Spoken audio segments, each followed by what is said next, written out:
Welcome to night bulletin. Hyderabad Babu Jagjivan Ram Bhavan లో గురుకుల విద్యార్థులకు అవార్డుల ప్రదానోత్సవం ఘనంగా జరిగింది.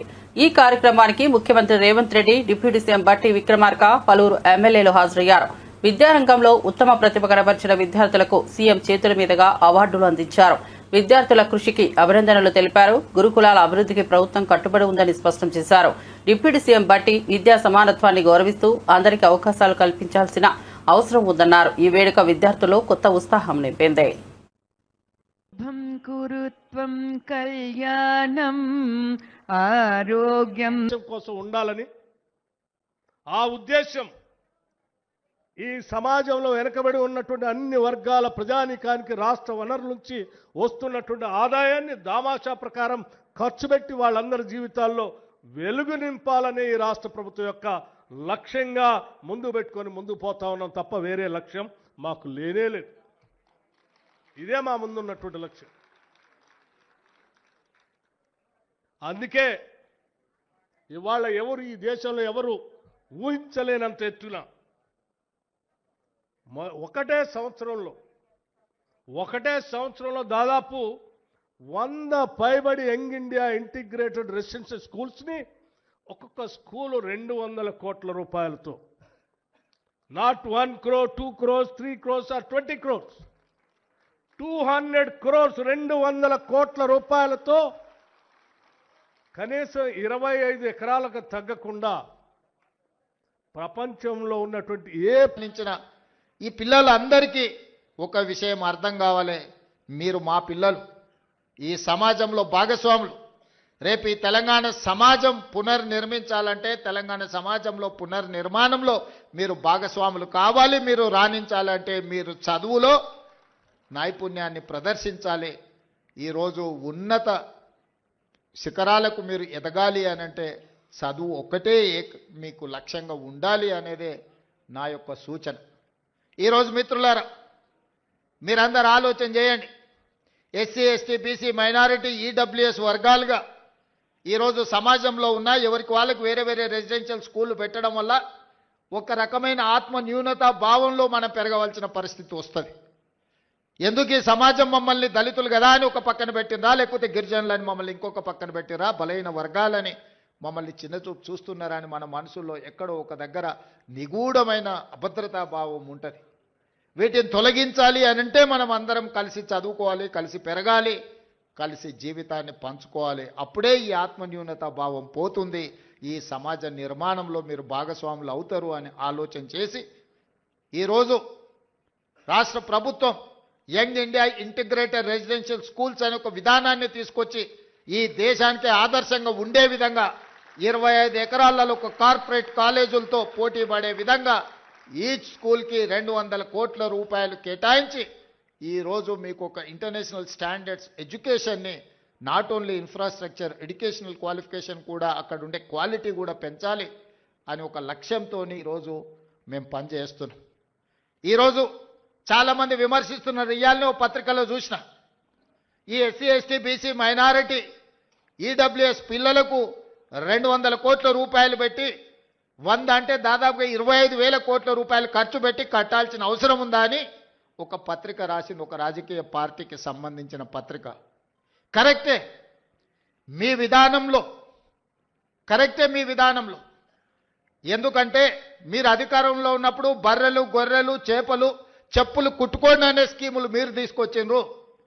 ఆనాడు బడుగు బలైన దళిత గిరిజన మైనారిటీ వర్గాలు ఏం చేయాలంటే దళితులు చెప్పులు కుట్టుకోవాలి, బలహీన వర్గాలు చేపలు పట్టుకోవాలి, ట్రైబల్స్ పందులు పెంచుకోవాలని గత ప్రభుత్వంలో స్కీములు వచ్చినాయి. మీరు అందరూ చూడండి. గత 10 సంవత్సరాలలో ఏం చెప్పారు? బర్రెలు, గొర్రెలు ఇస్తాం, చేపలు ఇస్తాం, చెప్పులు కుట్టుకోండి, మీకు స్కీములు ఇస్తామని చెప్పిండ్రు తప్ప మీకు చదువు చెప్తాం, మీకు రాజ్యాధికారం ఇస్తాం, మీ రాజ్యం బీఆర్ఎస్ పార్టీ పరిస్థితి ఎద్దేవా చేస్తూ ఎమ్మెల్యే నాయని రాజేందర్ రెడ్డి సంచలన వ్యాఖ్యలు చేశారు. ఇప్పటికైనా కల్వకుంట్ల కవిత నిజాలు మాట్లాడిందని పేర్కొన్నారు.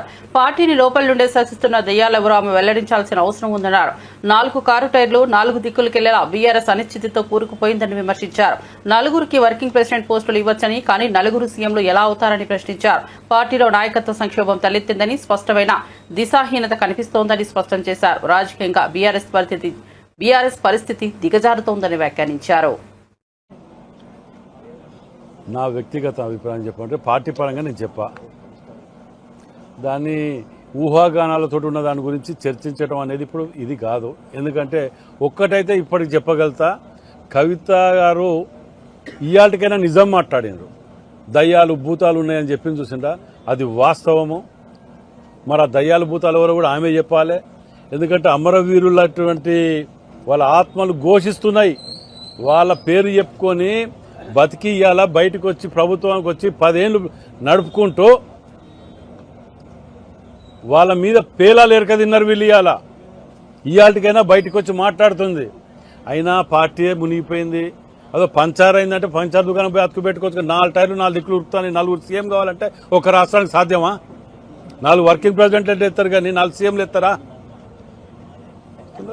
నియోజకవర్గంలో నాయని అభివృద్ధి అడుగులు వేస్తున్నాడు, కానీ తనకు సంబంధం లేని నియోజకవర్గంలో అడుగుపెట్టి హల్చల్ చేసి ఎంజిఎంలో చేసిన ఒక ఆరోపణలు వస్తున్నాయి. దాని మీద ఎవరినైంది? మీకు ఫస్ట్ ఆఫ్ ఆల్ ఏంటంటే తెలుసుకోవాల్సింది, నేను డెవలప్మెంట్ కమిటీ మెంబర్ని ఎంజిఎంకు, డెవలప్మెంట్ కమిటీ మెంబర్ని ఎంజిఎంకు. రెండవది ఇక్కడ ఉన్న దానివల్ల నేను ఎంజిఎం పోవటం వలన నష్టం జరిగిందా లాభం జరిగిందా అనేది ఒక్కరితోటి నష్టం జరిగింది అనిపిస్తే నేను చెప్పలేసుకొని పొరపాటు అయిందంట. అంతేగాని సంబంధం లేని కాన్స్టిట్యున్సీ అంటానికి అర్థం ఏంటిది? అది ఛత్తీస్గఢ్కి వెళ్ళి వస్తారు ఇక్కడికి పేషెంట్లు. ఖమ్మము, ఛత్తీస్గఢ్, నల్గొండ ఈ అన్ని దిక్కులకి వెళ్ళి వచ్చే పేషెంట్లు అది కన్న తల్లి లాంటిది. నేను పోయి అడుగుతున్నా కాబట్టే 77 మంది డ్యూటీలో ఉండి లేకుండా ఉన్నారు కాబట్టి బయటకు వచ్చిన దొంగతనం. ఇవాళ దాని ప్రక్షాళన జరుగుతుంది. మరి నేను చేసింది మంచా చెడ్డా దాని గురించి ఆలోచించవలసిన అవసరం లేదు. నా కాన్స్టిట్యున్సీ అనేది కాదు. నేను డెవలప్మెంట్ కమిటీ మెంబర్ని. నేను అట్లా అడిగితే నేను మళ్ళీ కూడా ఇలా పోతా. దాని గురించి ఏమీ లేదు. విన్నారా? నేను అది నలుగురికి మంచి జరుగుతుంది అని అంటే ఎవరికి భయపడవలసిన అవసరం నాకు లేదు. అది ఎవరి జాగిరి కాదు, ఎవరి పట్టా కాదు. టీడీపీలోని కొంతమంది పరిస్థితులతో చేతులు కలిపి మన మధ్య కోవర్టులుగా మాయమవుతూ హత్య రాజకీయాలకు ప్రోత్సాహం ఇస్తున్నారని సీఎం చంద్రబాబు నాయుడు సంచలన వ్యాఖ్యలు చేశారు. ఈ పరిస్థితిలో తాను ఇకపై ఎవరిని నమ్మడం లేదన్నారు. పార్టీలో ఉండి తప్పుదారి పట్టించే వారిని ఎట్టి పరిస్థితుల్లోనూ వదిలిపెట్టబోనని హెచ్చరించారు. తప్పుడు కార్యకలాపాలకు పాల్పడే కార్యకర్తలపై కఠిన చర్యలు తప్పవని స్పష్టం చేశారు. పార్టీ శ్రేయస్సు కోసం ప్రతి ఒక్కరూ నిజాయితీగా ఉండాలని కోరారు. ఈ వ్యాఖ్యలు టీడీపీ వర్గాల్లో కలకలం రేపుతున్నాయి. పార్టీలో అంతర్గత వ్యవహారాలు బయటపడుతున్నాయన్న చర్చ కొనసాగుతోంది. చౌదరి, సంతనూతలపాడు, పల్నాడు హత్యలు జరిగాయి. హత్యలు జరిగితే నాకు అనుమానం వచ్చింది. ఇప్పుడు నేను ఎవరిని నమ్మడం లేదు. ప్రతి ఒక్క విషయాన్ని కూడా సందేహం పెట్టుకొని మనసులో వేరే విధంగా నేను ఆలోచించి ఎవరు చేశారని ఆలోచించే పరిస్థితికి వచ్చాను. చేస్తే కొంతమంది మన దగ్గరుండి వాళ్లకు కోవర్ట్లుగా పనిచేస్తూ వాళ్ళ ప్రోత్సాహంతో ఇష్టానుసారం హత్యా రాజకీయాలు చేస్తున్నారు. మన చేతితో మన వేలుతో మన కన్ను పొడుచుకుని తద్వారా 2 పనులు. ఇది తెలుగుదేశం పార్టీ వాళ్ళు వీళ్ళనే చంపుకుంటున్నారు అని చెడ్డ పేరు తేవడం, వాళ్ళ టార్గెట్ ని సులభంగా ఎలిమినేట్ చేయడం. ఇది నేరస్తులు చేసే కనికట్టు మాయ. అందుకే చెప్తున్నా, ఎవరైనా సరే మన కార్యకర్తలు కూడా ఇలాంటి తప్పుడు పనులు చేస్తే ఏ కార్యకర్తను కూడా నేను ఉపేక్షించనని మరొక్కసారి మీ అందరికీ విజ్ఞప్తి. మీరు నా మీద ఒక బాధ్యత పెట్టారు. ఈ బాధ్యత నా ఒక్కడి వల్ల సాధ్యం కాదు. నా బలం బలగం తెలుగుదేశం పార్టీ, ముఖ్యంగా ఇక్కడ ఉండే నాయకత్వం అని చెప్పి కూడా నేను మీకు తెలియజేసుకుంటున్నా. మీరు నిన్న ఈరోజు ఏ స్ఫూర్తి అయితే ఇచ్చారో, ఎంత బ్రహ్మాండంగా అయితే మీరు సహకరించారో మీ సహకారం చూస్తున్నాను. నా జీవితంలో ఎప్పుడూ చూడని విధంగా కడప మహానాడు జరిగింది. ఎన్నో మహానాడులు చేశాం. కడప మహానాడు అన్ని మహానాడుల కంటే ప్రత్యేకమని మరొకసారి మీ అందరికీ విజ్ఞప్తి చేస్తున్నాను. ఈ మహానాడుకు కారణమైనటువంటి కడప జిల్లా నాయకత్వాన్ని, రాష్ట్ర నాయకత్వాన్ని మనస్ఫూర్తిగా అభినందిస్తున్నా. ఇక్కడ అరేంజ్మెంట్స్ కానీ ఇక్కడ చేసిన ఏర్పాట్లు కానీ చాలాసార్లు చూశాం, కానీ ఇంత మెజెస్టిక్గా ఎప్పుడూ రాలేదు. అదే సమయంలో కార్యకర్తల్లో పట్టుదల చూశాను, నాయకుల్లో పట్టుదల చూశాను. నిన్న ఉదయం నుంచి మిమ్మల్ని చూస్తున్నాను. ఏ ఒక్కరు కూడా కదలకుండా ఉదయం నుంచి సాయంత్రం వరకు బ్రహ్మాండంగా శ్రద్ధ పెట్టిన మిమ్మల్ని అందరినీ పేరు పేరున మనస్ఫూర్తిగా అభినందిస్తున్నాను. నిన్నంతా కూడా అర్థవంతమైన చర్చలు జరిగాయి. ఏదైతే 6 శాసనాలు, అదే సమయంలో రాబోయే 40 సంవత్సరాలకు ఒక ప్రణాళిక, ఈ 2 కూడా చూసినప్పుడు నాకు ఏమాత్రం అనుమానం లేదు. తెలుగు వారి చరిత్ర ఉన్నంత వరకు తెలుగుదేశం పార్టీ ఉంటుంది. తెలుగుదేశం పార్టీ ఎప్పుడు వారికి సేవలు అందించి అనునిత్యం తెలుగు జాతిని ఒకటే విషయం మనం గుర్తు. కడపలో జరుగుతున్న టీడీపీ మహానాడు 2వ రోజుకు భారీగా శ్రేణులు తరలివచ్చారు. ఎన్టీఆర్ విగ్రహానికి సీఎం చంద్రబాబు, మంత్రి లోకేష్ పూలమాలలు వేసి ఘనంగా నివాళులర్పించారు. అనంతరం మహానాడు సభ ప్రారంభమైంది. సభలో ప్రభుత్వ సంక్షేమ కార్యక్రమాలు, అభివృద్ది ప్రణాళికలపై ప్రధానంగా చర్చ జరిగింది. జిల్లాల వారీగా కార్యకర్తలు పాల్గొని భారీ ఉత్సాహాన్ని చూపారు. పార్టీ బలోపేతానికి తీసుకోవాల్సిన నిర్ణయాలపై నేతలు సమీక్ష నిర్వహిస్తున్నారు. లోకల్ లెవెల్ నుంచి ప్రభుత్వ స్థాయిలో అమలు చేస్తున్న కార్యక్రమాలపై సమగ్ర చర్చ కొనసాగుతోంది. తెలుగుదేశం పార్టీ వ్యవస్థాపకుడు నందమూరి తారక రామారావు జయంతి సందర్భంగా హైదరాబాద్లోని ఎన్టీఆర్ ఘాట్ వద్ద లక్ష్మీపార్వతి నివాళులర్పించారు. ఎన్టీఆర్ విగ్రహానికి పుష్పాంజలిని జన్మించిన ఆమె ఆయన సేవలు చిరస్మరణీయమన్నారు. ఎన్టీఆర్ ఆదర్శాలను కొనియాడుతూ ప్రజాస్వామ్యాన్ని కాపాడేందుకు ఆయన చేసిన కృషిని గుర్తు చేశారు. ప్రజల మనసుల్లో ఎన్టీఆర్ చెరిగిపోని ముద్ర వేసిన వ్యక్తి అని పేర్కొన్నారు. తెలుగు ప్రజల గుండెల్లో చిరస్థాయిగా నిలిచిపోయిన నాయకుడిగా ఆయన పేరును స్మరించారు. ఈ సందర్భంగా పలువురు అభిమానులు, అనుచరులు ఘాట్ వద్దకు చేరుకుని ఎన్టీఆర్ జయంతిని ఘనంగా నిర్వహించారు.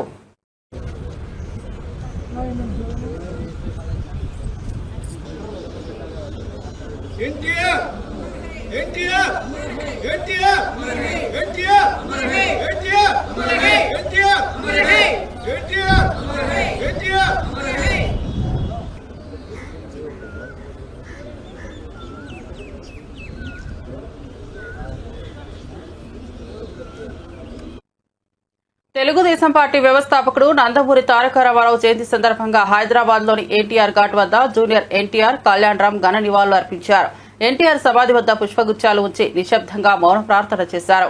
కుటుంబ సభ్యులుగా ఎన్టీఆర్ చేసిన సేవలను స్మరించుకున్నారు. ఎన్టీఆర్ ప్రజల కోసం చేసిన త్యాగాలు, రాజకీయంగా తీసుకున్న వినూత్న నిర్ణయాలను గుర్తు చేశారు.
ప్రియనేత నందమూరి తారక రామారావు 102వ జయంతిని పురస్కరించుకుని హైదరాబాద్ ట్యాంక్ బండ్ వద్ద ఉన్న ఎన్టీఆర్ విగ్రహానికి నారా భువనేశ్వరి తన మనవడితో కలిసి నివాళులర్పించారు. పుష్పగుచ్చం ఉంచి మౌనంగా ఆయన సేవలను స్మరించారు. ఈ కార్యక్రమంలో ఎన్టీఆర్ కుటుంబ సభ్యులు, అభిమానులు పెద్ద సంఖ్యలో పాల్గొన్నారు.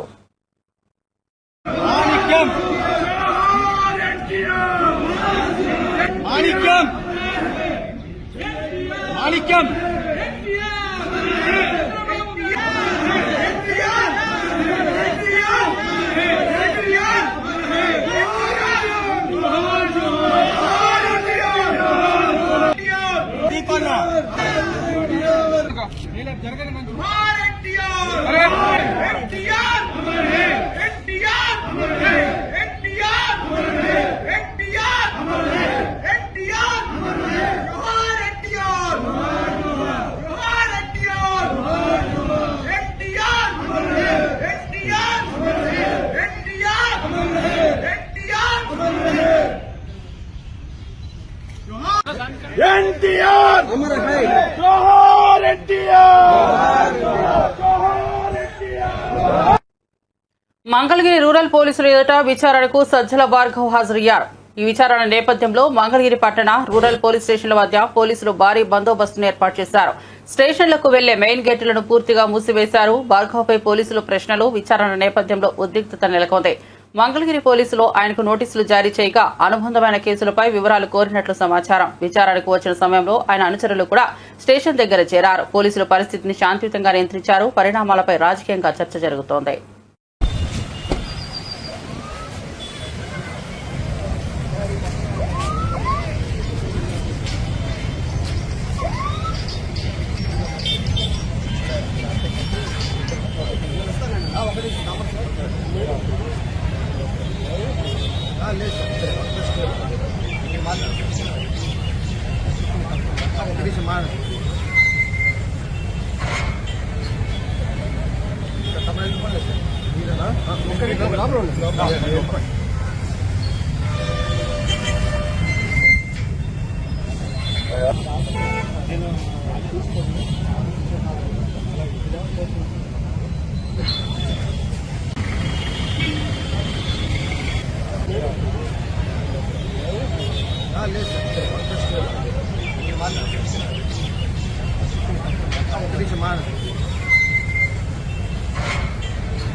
ప్రముఖ సినీ నిర్మాత దిల్ రాజు శ్రీకాళహస్తీశ్వర స్వామి ఆలయాన్ని సందర్శించారు. స్వామి మరియు అమ్మవార్లను దర్శించుకున్న ఆయన అనంతరం శ్రీ మృత్యుంజయ స్వామి సన్నిధి వద్ద తీర్థ ప్రసాదాలు మరియు చిత్రపటాన్ని అందుకున్నారు. ఆలయ అధికారులు అతిథి సత్కారంలో దిల్ రాజును ఆహ్వానించారు.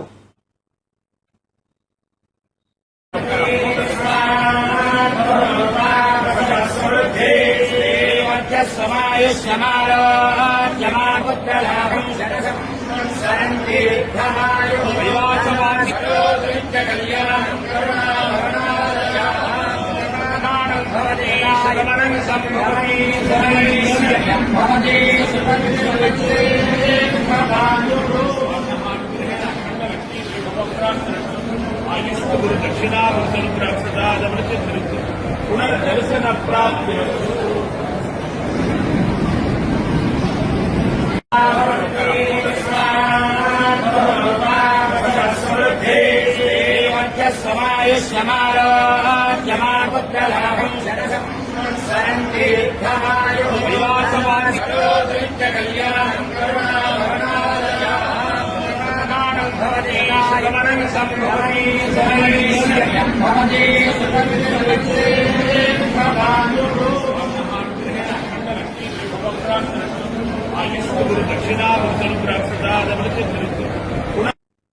రాష్ట్ర అభివృద్ధి లక్ష్యంగా కాంగ్రెస్ ప్రభుత్వం ముందుకు సాగుతుందని ఉప ముఖ్యమంత్రి బట్టి విక్రమార్క అన్నారు. ఖమ్మం జిల్లా ముదిగొండ మండలం ఎడవల్లిలో 4,75,00,000 రూపాయల వ్యయంతో శ్రీ యోగానంద లక్ష్మీనరసింహస్వామి ఆలయ పునర్నిర్మాణ పనులకు శంకుస్థాపన చేశారు. బట్టి విక్రమార్క నందిని దంపతులకు ఆలయ అధికారులు పూర్ణకుంభంతో ఘన స్వాగతం పలికారు. ప్రతి ఎన్నికల ప్రచారం ఈ ఆలయం నుంచే ప్రారంభించి గెలుపొందారని ఆయన తెలిపారు.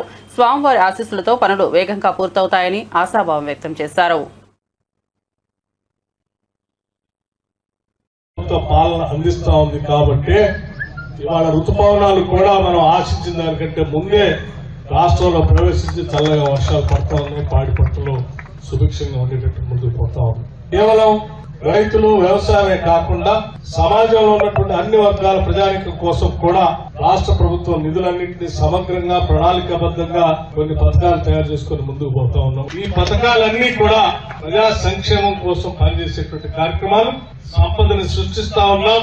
ఆ సంపదని ప్రజలకు పంచే కార్యక్రమంలో భాగంగా అనేక పథకాలు నరేంద్ర మోదీ 11 ఏళ్ల పాలనను విమర్శిస్తున్న కాంగ్రెస్ అధ్యక్షుడు మల్లికార్జున ఖర్గేపై బీజేపీ ఓబీసీ మోర్చా జాతీయ అధ్యక్షుడు ఎంపీ లక్ష్మణ్ తీవ్రంగా మండిపడ్డారు. 10వ స్థానంలో ఉన్న భారత్ ను మోదీ 4వ ఆర్థిక శక్తిగా తీర్చిదిద్దారని గుర్తు చేశారు. మోదీ పాలనలో stand up, startup, make in India వంటి కార్యక్రమాలు దేశ అభివృద్ధికి ఊతమిచ్చాయని ప్రశంసించారు.